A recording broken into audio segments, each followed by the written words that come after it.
Do have some other hunches as to why the Hey Arnold spinoff, the Patakis, was not fully realized, let alone materialized. Yes, it's easy to blame it on SpongeBob SquarePants constantly growing fame from the late 90s to the early 2000s, but he would be an easy scapegoat, and it would be totally unfair, especially to a lot of the SpongeBob fans who are watching this video. I'd also argue that it also had something to do with Craig Bartlett working on Party Wagon, which was what he would have wanted to release to Cartoon Network as a full series, but just ended up being a television movie. And it's a huge shame because, as I stated before, the Patakis was a spin-off that could have challenged Nickelodeon a lot more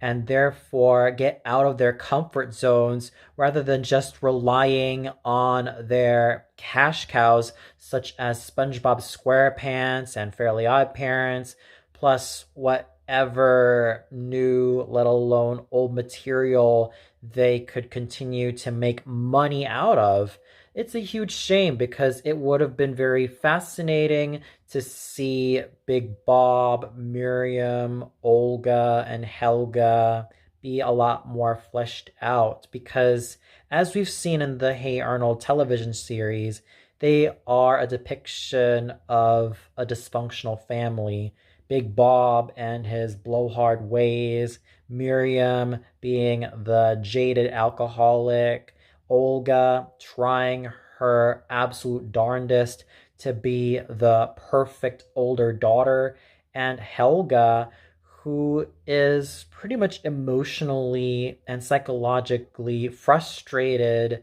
being the black sheep of the family. That dynamic would have been a lot more fully realized in the Patakis, and that's just something that I still feel a lot of empathy for because Helga Pataki was one character that I did not like, but with episodes such as Olga Comes Home and Helga on the Couch, which I would argue are the two key episodes that also capitalized on how rough and dysfunctional the Patakis are as a family, it would have been really interesting. It would have been really interesting to see those dynamics further developed. But as those hunches were, like the growing fame of SpongeBob and a lot of the cash cows from Nickelodeon, it wasn't materialized.